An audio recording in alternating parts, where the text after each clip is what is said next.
Good evening. It's Remembrance Sunday, and for many various reasons which we all know about, a lot of us didn't manage to get to war memorials this year.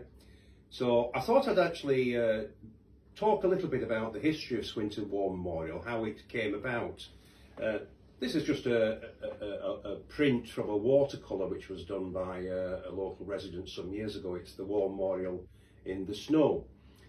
Situated on the main road near St Margaret's Church, on land which was actually donated by the then Earl Fitzwilliam. But war memorials come in various shapes and sizes, and maybe we can just sort of think about how we got to how Swinton people decided what they did decide in those times past.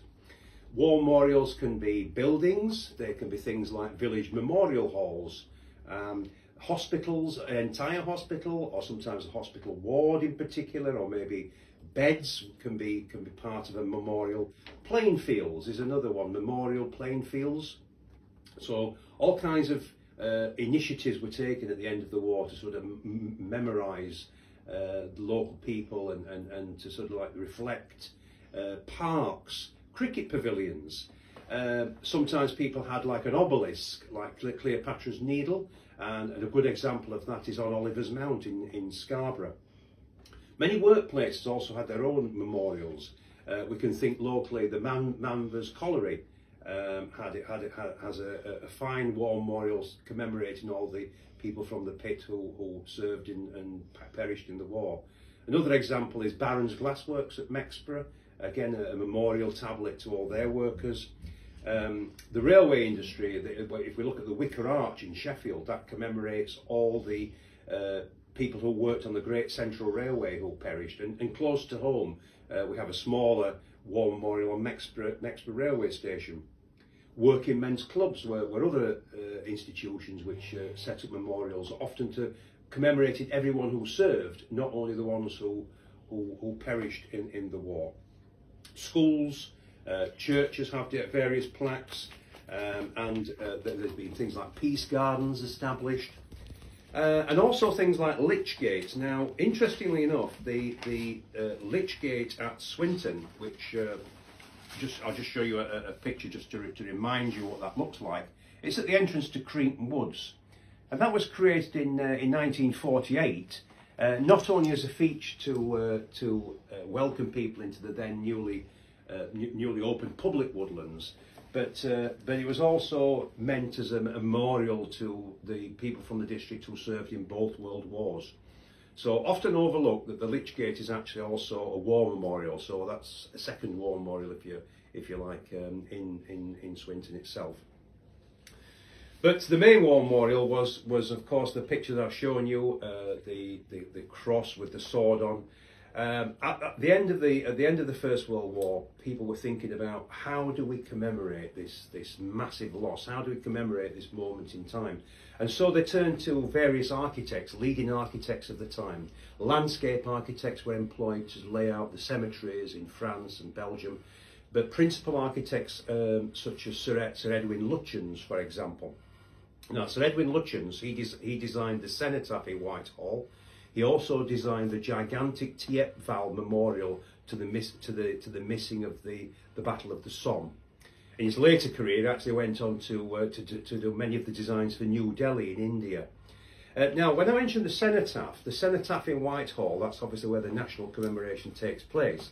But actually, you can call all war memorials cenotaph, because the strict meaning of the term cenotaph is a monument to someone that's buried elsewhere. A cenotaph is an empty tomb. So in effect, Swinton War Memorial is a cenotaph, and we can quite right with correct terminology to describe it as such. Another architect and sculptor much closer to home was Charles Sergeant Jagger, whose family were from Kilners, and Jagger designed many fine war memorials across the land.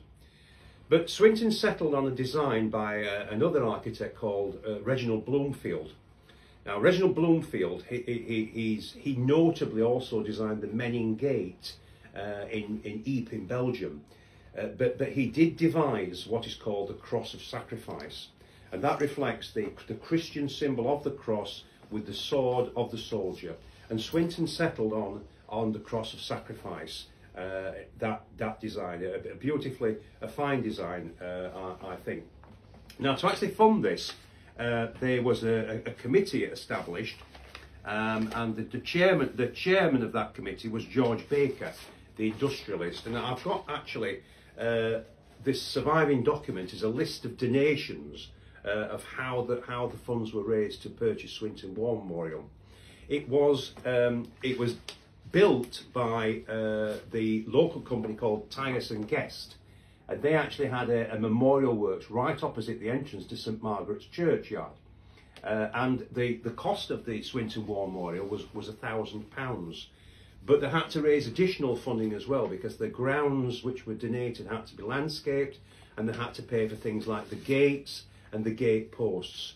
So a public appeal was launched, and it reads rather like a who's who of Swinton society at the time.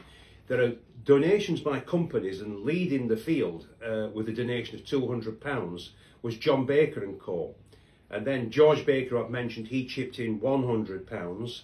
And then reading down, you've got donations from Dale Brown and Co, the glassmakers, Mr Hattersley, solicitor, Hattersley Brothers company as well, Edwin Thomas Harrop, Frederick Lee Harrop.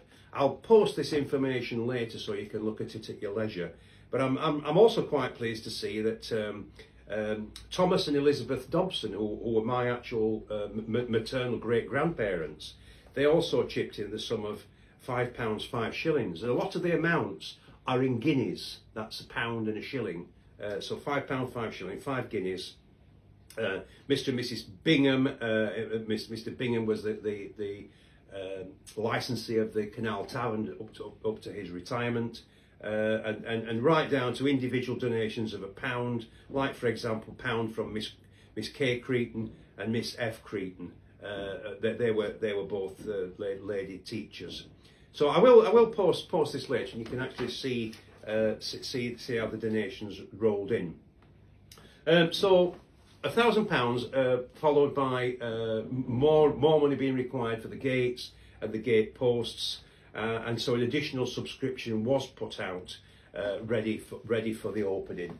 And come the great day, again we have a document here, which is it's actually the programme, the order of service of the dedication of Swinton's Memorial Cross, and that took place on Sunday, September the 11th, 1921. So in effect, so next year we've got the centenary of the War Memorial. That's probably something to think about. The cross was actually unveiled by the Earl Fitzwilliam in the presence of the Lord Bishop of Sheffield. Sheffield was a newly created diocese, of course. It only became a diocese in 1914. And inside we have a lovely photograph of the War Memorial, newly built there with the cross and the sword of the warrior. And just inside the front cover is a quotation which says, "No saint or king has a tomb so proud as he whose flag becomes his shroud." And so we're looking at the order of service, and there's a brief description of the memorial. It says the memorial is in the form of a white stone cross carrying a bronze sword, and the drum, that's where the base of the cross, bears the names of the men of Swinton who sacrificed their lives in the war. It stands 24 feet high and is an exact replica of the cross of sacrifice which stands in all British cemeteries in the war area. So therefore we had then the names of 207 people from Swinton who died in active service in the First World War. To bring their images to life, we're very lucky that actually have quite a number of their photographs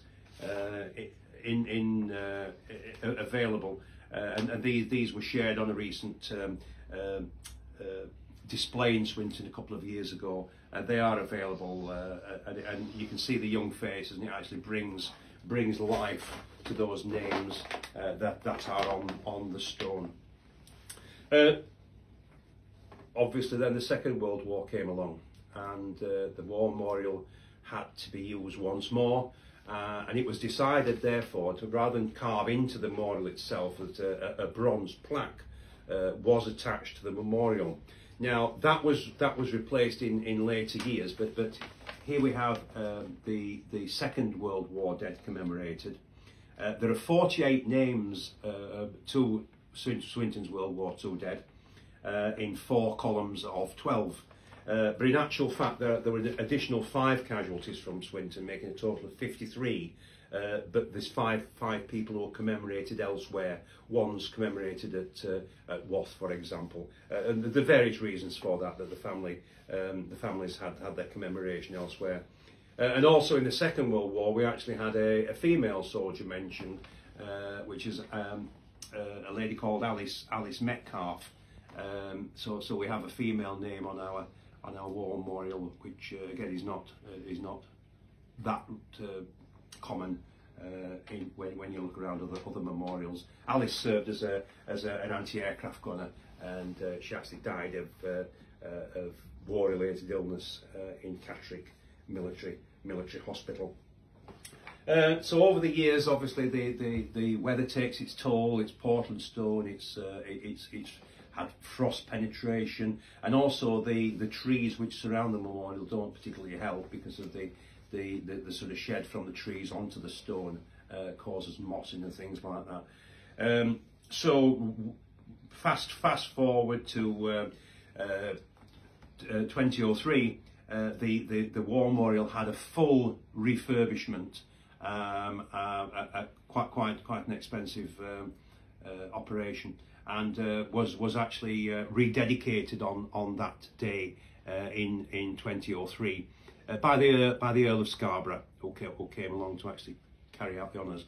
And also during that service, the former standard of the Swinton and Kilness branch of the Royal British Legion was actually laid up, and the gentleman who did that was a gentleman called Norman Tune. He was first. You can see there the regiment he was in. He was former 1st Battalion of the Royal Scots, and that standard is laid up in St Margaret's Parish Church. Also in St Margaret's Church is the former bronze plaque, which was removed when the War Memorial was refurbished, and the Second World War names were inscribed on a stone attachment as opposed to the bronze plaque, which obviously has seen better days. So that's really the story of the War Memorial. Maybe we might think next year or in September would be an event maybe to celebrate the centenary of the unveiling of the War Memorial. I anticipate though that up and down the country that many war memorials will be meeting their centenary as that couple of years after the end of the First World War, when they were finally commissioned. So thank you very much, and I hope you find that of some interest.